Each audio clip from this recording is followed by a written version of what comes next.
हरे कृष्ण कृष्ण कृष्ण हरे हरे, हरे राम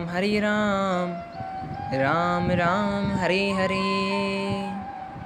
प्यारा भाइरो नमस्ते। जीअं त तव्हांखे ख़बर आहे त असीं श्री गुरु बालपुरी जीवन कथा जो आरंभ करे चुका आहियूं, जंहिंजा असीं 22 पार्ट कंप्लीट करे चुका आहियूं। अॼु असीं 23 पार्ट जे तरफ़ वधंदासीं। उनखां पहिरियां जेकॾहिं तव्हांखे कथा हासिल न थी आहे त तव्हां 0331311089 ते कॉन्टेक्ट कंदा। असीं तव्हांखे ग्रुप जी लिंक मोकिलींदासीं, जंहिंजे ज़रिए तव्हां ग्रुप में जॉइन थी करे कथा हासिल करे सघो था। अचो त अॼु जी कथा शुरू कयूं। अॼु असीं तव्हांखे नाम जी महिमा ॿुधाईंदासीं, नाम जी शक्ति ॿुधाईंदासीं त नाम में केतिरी शक्ति आहे। अचो त तव्हांखे हिकु हक़ीक़ी घटना ॿुधायां त हिकु पंडित हो जेको तमामु घणो ग़रीब ऐं खाधे जे लाइ बि उनखे तमामु घणियूं तकलीफ़ूं थींदियूं हुयूं। ॿियनि पंडितनि खे ॿियनि घरनि में पूजा वग़ैरह करण जे लाइ कमु वग़ैरह मिलंदो हो त उहे उतां पैसा खणी ईंदा हुआ ऐं पंहिंजे ॿारनि जो पालन कंदा हुआ। पर हिन खे केर बि पूजा वग़ैरह करण जे लाइ न घुराईंदो हो त हीउ घर में वेहंदो हो, उते ई पंहिंजो कमु कंदो हो, पर पैसा न आणींदो हो। तंहिं करे घर जो कमुकार हलाइण हुनजे लाइ तमामु मुश्किल थी पियो ऐं घर जा जेके भाती हुआ उहे तंग थियण लॻा। खेसि ज़ाल चयसि त वञी कुझु कमाए अचु, न त असांखे हिन घर मां कढी छॾींदा। हे रोज़ु असांजे घर जे ॿाहिरां बीठा आहिनि ऐं पैसनि जे लाइ असांखे चई रहिया आहिनि, तंहिं करे तव्हां वञी कमाए अचो ऐं असांखे पैसा ॾियो त असीं हिन जो घर जो पालन कयूं। मुड़ुसु वग़ैरह खे को कमु त कोन पियो मिलियो, तंहिं करे मुड़ुसु तमामु घणो तंग थी पियो। त हिकिड़े ॾींहुं ज़ाल चयसि त वञी जेकॾहिं पैसा कमाए अचिणो अथई त अचु, न त वञी नदी में ॿुॾी मर। त आख़िरकार उहो पंडित माण्हुनि जे ताननि ऐं ज़ाल जे ताननि खां बेज़ार थी करे हिन इहो सोचे वरितो त अॼु राति जो आउं नदी में छलांग हणी पंहिंजे पाण खे मारे छॾींदुसि। त हू शाम जो वञी नदी जे किनारे ते वेही रहियो ऐं उते इंतज़ारु करणु लॻो त छलांग हणां या न हणां। रखो सोचण बाद जॾहिं राति घणी थी वई तॾहिं हिन सोचियो त हाणे छलांग हणां थो। पर जॾहिं अॻिते क़दम वधायईं त हिकु आवाज़ु आयो।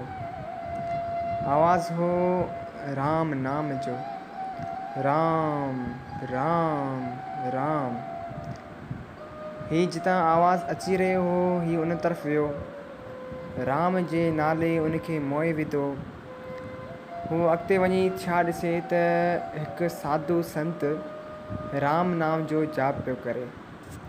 हीउ साधू जे चरणनि में किरी पियो ऐं वेनती करे चवणु लॻो त ए महात्मा, ए प्रभु, मां पंहिंजी ज़िंदगी मां तमामु घणो बेज़ार थी चुको आहियां। ग़रीबी जे करे मां पंहिंजे पाण खे मारणु थी चाहियो, त उन तव्हांजे राम जे नाले मूंखे मोही विधो। तंहिं करे आउं तव्हांजे शरण में आयो आहियां।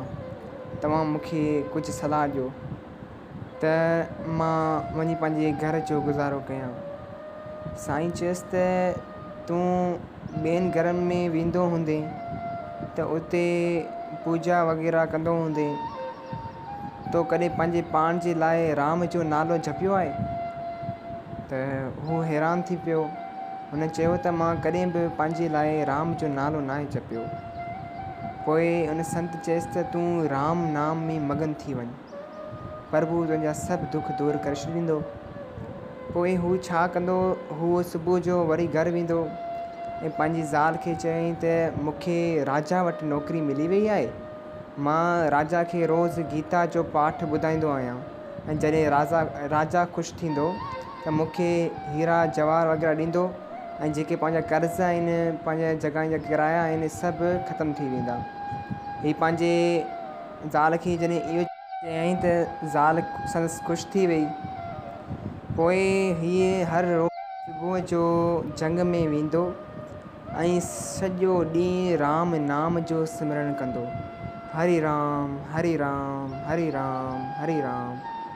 पोइ वरी शाम जो मोटी घरु ईंदो ऐं आराम वग़ैरह कंदो। ईअं कंदे हिन खे तक़रीबन 3 खां 4 महीना थी विया, पर अञा ताईं घर में का बि पैसो कोन आंदई।